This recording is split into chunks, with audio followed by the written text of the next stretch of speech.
There's one thing you did while cleaning today that feels completely normal to you, but if a Japanese person saw it, they would be disgusted, and you have no idea why. You clean your entire house every single weekend, and by Wednesday, it already looks like nobody has touched the place in a month. But it's not your fault. It comes down to 11 simple cleaning mistakes nobody in the West ever taught you to avoid, and every one of them is creating work you've been blaming on yourself for years. I'll show you exactly what they are and how to fix every single one of them. The first cleaning mistake involves the kitchen sponge you use every day. And number 11 is the reason your windows have never once looked clean. And by the end of this, you will finally understand why the streaks keep coming back. So let's get straight into it. Most people in the West have one sponge that lives by the kitchen sink for weeks, sometimes months, and it ends up doing everything. Dishes in the morning, the counter after dinner, a spill on the floor, and then back into its little tray by the tap to sit there damp until tomorrow. Japanese kitchens don't work that way. Cleaning cloths get rotated every day, often boiled or bleached between uses, and sponges get replaced far more often than most Westerners would ever consider. Look at the sponge by your sink right now. You used it for dishes this morning, wiped down the counter with it after dinner last night, and it's been sitting in the same spot, still damp, since sometime last week. There's a lot of research on kitchen sponges, and none of it is flattering. A damp sponge that's lived by the sink for a week or two carries more bacteria per square inch than the average toilet seat. So when you wipe your counter with it, you're not cleaning anything. You're spreading the same bacteria you were trying to get rid of across the surface. You'll be chopping vegetables on an hour later. Japanese kitchens keep several cloths going at once, and the one in use gets swapped out at the end of the day. The used ones go into hot water or a mild bleach soak, and sponges get replaced every week or two instead of every few months. This one is a simple solution. Just rotate 3 cloths instead of relying on one. Wash them on hot every day or two, and replace your kitchen sponge every week or two at the latest. It costs a few dollars a month, and it stops you from smearing bacteria across every surface you touch. Clean tools are only half the problem though. Even with a spotless sponge and a fresh cloth, most people undo their own work in the first 10 minutes by cleaning in the wrong order. In most Western homes, cleaning day begins with the vacuum, because the vacuum feels like the biggest job and the clearest sign that something is actually happening. Once the floor is done, you move on to the shelves, the TV stand, the tops of the picture frames, the bookcase in the corner. Japanese cleaning goes the other direction, strictly top to bottom, because dust obeys gravity, and every high surface gets dealt with before anyone goes near the floor. Think about the last time you cleaned your living room. The vacuum came out first because the carpet looked the worst, then you grabbed a cloth and worked your way around dusting shelves and surfaces. Now think about where all that dust went while you were dusting. Every particle you knocked off the bookcase, the picture frames, the shelves. It all fell straight down onto the carpet you just finished vacuuming. An hour after you put the vacuum away, the floor had a fresh layer of exactly the dust you'd paid a machine to remove. Top to bottom is the foundation of the Japanese approach. Ceiling fans first, then shelves and high surfaces, then tables and counters, then the floor. Nothing you've cleaned gets ruined by the next step, because whatever falls is falling onto something that hasn't been touched yet. Reverse the order you've always used. Start at the highest point in the room, work your way down, and let the vacuum be the last thing you touch instead of the first. It takes the same amount of time, and the room actually stays clean for longer than an hour after you're done. Getting the order right will save you a Saturday, but there's a 2-minute window every night where the wrong choice costs you far more than one wasted cleaning session. And most people miss it every single time. Most Western cooks finish cooking, plate the food, sit down to eat, and get around to the stove the next morning, or whenever it starts to look bad enough to bother. Japanese cooks wipe the stovetop down while it's still warm before anyone sits down to eat, and they treat it as the last step of cooking rather than the first step of cleaning. Picture the wall behind your stove for a second. Not the stove itself, the wall. Run a fingernail across it if you can reach. There's a thin, invisible film of cooked grease on it, and it's been building up since the last time you deep cleaned the kitchen, which was probably months ago. It's on the cabinets above the stove too, and it's coating the underside of the extractor hood in a slightly yellow layer no amount of spray cleaner is going to shift. Warm grease comes off with a damp cloth in about 10 seconds and needs no chemicals at all. Cold grease bonds to the surface, hardens overnight, and traps every dust particle and cooking splash that lands on top of it. Every meal you cook adds another microscopic layer, and no amount of Saturday scrubbing is ever going to get through all of them. Japanese cooks wipe the stove down as the last step of cooking before they sit down to eat, while everything is still warm. It takes 90 seconds with a damp cloth. There's nothing to scrub because nothing has had time to harden. Keep a dedicated cloth near the stove and wipe the surface down while it's still warm, right before you plate the food. Warm grease gives up in seconds. Cold grease takes half your Saturday. And if keeping your house clean matters to you, I've put all the Japanese methods they use to keep their home and land spotless and organized into this book. Scan the QR code on screen, or click the link in the description to get your copy and transform your home while you save money. Now, the next mistake happens in a room that basically cleans itself with water every single day and somehow still ends up dirtier than any other room in the house. Most people, after they shower, just towel off, walk out, and leave everything behind them, dripping, water streaming down the walls, the glass streaked, a puddle around the base of the tub, the mirror fogged solid. Japanese bathrooms handle it differently. A rubber squeegee sits inside the shower, and running it over every surface after you wash is part of showering, not some extra chore you're supposed to feel guilty about skipping. Look at the corners of your shower right now. The grout lines where the tiles meet, the silicone around the base of the tub, the tracks of the sliding door, the corners where the walls hit the floor.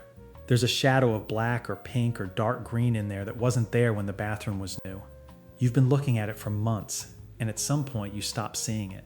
That shadow is mold and mildew, and it isn't growing because you don't clean the bathroom enough. It's growing because that room stays warm, wet, and dark for 8 hours a day, every day. No amount of weekend scrubbing catches up with what the shower does to it during the week, because every morning the shower waters it for you. Japanese bathrooms are built to dry out after every use. A cheap rubber squeegee hangs inside the shower, and after you finish washing, you spend 30 seconds pulling the water off the walls, the glass, and the floor. The bathroom dries in about 20 minutes instead of 6 hours, and the mold has nothing left to grow in. Get yourself a cheap car windscreen squeegee and keep it in the shower. Spend half a minute wiping down the walls and glass before you towel off, and the mold you've been scrubbing every weekend stops coming back. Trapped water is a bathroom problem, but it's also a kitchen problem, one that starts the second you finish washing up, and it's the reason your cupboards have started smelling musty even though nothing in there looks wrong. Most Western kitchens dry dishes fast, either straight into the cupboard while they're still slightly damp, or stacked into a rack overnight with plates touching each other and bowls sitting inside bowls. Japanese kitchens treat drying as a full stage of washing up, not an afterthought. Dishes air dry completely with proper spacing before anything goes back into a cupboard. Open the cupboard where you keep your plates. Take one off the top of the stack, turn it upside down, and look at the plate that was underneath it. Look for a faint ring, a water spot, a slightly dull patch, or a smear where the two of them were touching. That's the plate you're eating your dinner off tonight. When damp dishes get stacked into a cupboard, moisture gets trapped between every plate and every bowl, and it has nowhere to go. Bacteria and mold don't need much to get started, and a few hours of dark, warm, trapped dampness is more than enough. The plates on the bottom of the stack develop a slight film over weeks and months. The shelves themselves start to warp and stain. The whole cabinet takes on a musty smell you can't quite explain, and you end up blaming the bin or the drain when it's actually coming from behind a closed door. Japanese kitchens use wide mesh drying racks or purpose-built drainers that sit over the sink, and every plate and bowl gets spaced out on its own so air can move all the way around it. Nothing goes into a cupboard until it's completely dry, which usually means an hour or two of doing absolutely nothing. Tea towels are reserved for specific jobs like drying glassware, not for wiping down every plate on its way back to the shelf. Get a rack big enough to space every dish apart and let everything air dry fully before you put any of it away. If you do reach for a tea towel, use a clean one every time, not the one that's been hanging by the cooker all week. Number 6 is about mopping, and the way most people clean the biggest surface in the entire house turns half an hour of work into half an hour of moving dirt from one room to another. Most Western mopping means one bucket of water and cleaner, and the same bucket carries you from the first room through to the last, until the water is dark, gray, and the mop head looks like it's been used to clean a car park. Japanese mopping either uses a 2-bucket system, one for wash water and one for rinse water, or the water gets swapped out the moment it starts to look dirty. Think about the last time you mopped the kitchen floor. You filled the bucket, added the cleaner, started in one corner, and worked your way toward the door. By the time you finished the kitchen, look at what color the water in the bucket had turned. Now imagine you carried that same bucket into the hallway and kept going, then into the bathroom, then across the living room. For the first 5 minutes of mopping, you were actually cleaning the floor.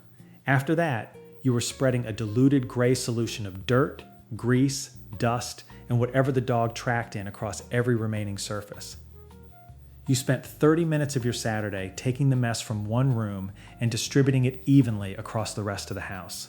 The Japanese method uses 2 buckets, one for soapy wash water and one for clean rinse water, so the mop head gets rinsed before it goes back into the wash bucket.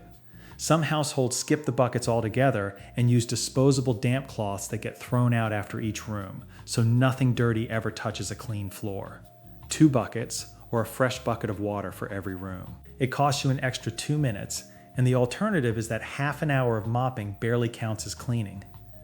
The next mistake is about a container in your kitchen that you empty every day but never actually clean, and it's the reason your kitchen has a smell you've never been able to get rid of. The 7th Western cleaning mistake that disgusts Japanese people is the one hiding under a bin liner. In most Western kitchens, taking out the rubbish means pulling the bag out, tying it, dropping it in the outdoor bin, and putting a new bag in its place. The bin itself never gets touched, and most people can't remember the last time they actually washed the container that holds all the rubbish. Japanese households wash the bin regularly, often every week, inside and out, because if a container holds rotting food, it's going to need cleaning no matter how strong the bag was. Lift the lid of your kitchen bin right now and look at the plastic just under the rim. Look at the bottom, where the bag sits. Look at the inside of the lid, especially around the hinges. When was the last time you actually cleaned any of that? Not replace the bag. Clean the bin itself. Bin bags leak more than you think. They tear on the corners of things you throw in. They gather condensation on the outside from temperature changes in the kitchen, and food juice runs down the inside walls every time you drop something wet in without paying attention. That residue sits inside a warm, closed container, growing bacteria and mold for weeks and months and sometimes years, and every new bag you drop in traps a fresh layer of smell underneath it. That's the mystery kitchen smell you can't get rid of, no matter how strong the bag or how expensive the spray. You've been throwing new liners on top of an increasingly filthy container and hoping the smell would sort itself out.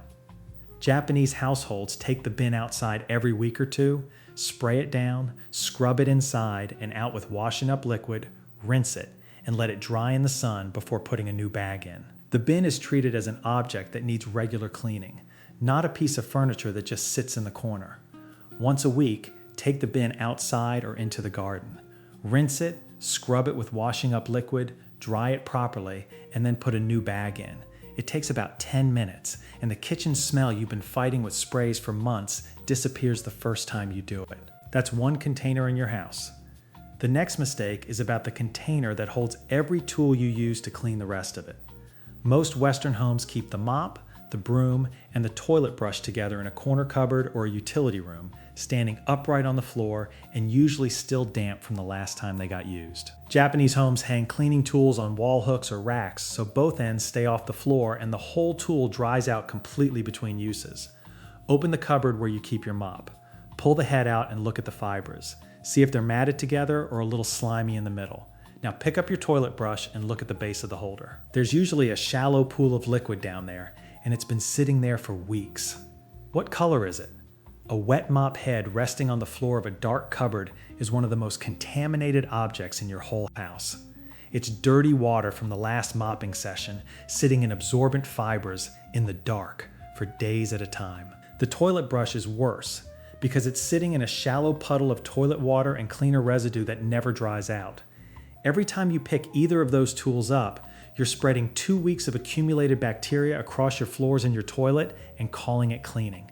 Japanese homes hang everything. Wall hooks, over-door hooks, wall-mounted racks, whatever it takes to keep the tools off the floor and let air move around them. The idea is that both ends of every cleaning tool dry fully before the next use, and some households rinse and sun dry their tools once a week on top of that. Put a few hooks in your cleaning cupboard and hang the mop upside down so the head can dry out between uses. Hang the broom by its handle. For the toilet brush, either switch to a hanging holder or empty and rinse the base every time you use it, so nothing is sitting in a puddle in the dark. That's a hidden mess. The next one is a visible mess most people have somehow stopped seeing, even though they walk past it and touch it every single day. The ninth Western mistake that disgusts Japanese people is the one you walk right past every time you wash your hands. In most Western bathrooms and kitchens, the area right around the base of the tap, the edge where the sink meets the countertop, and the little grooves where the handles meet the sink get skipped completely during regular cleaning. Japanese homes treat those narrow spaces as the first place to clean rather than the last, because if grime settles there, everything else in the room looks dirty by association. Go and look at the base of your kitchen tap right now. Look at the ring where the metal meets the sink. Look at the join between the two handles if you have separate hot and cold taps, or the base of the mixer if you have one. There's a dark line around each one, and it's a mix of soap residue, water minerals, skin oil, and food particles that's been building up for months.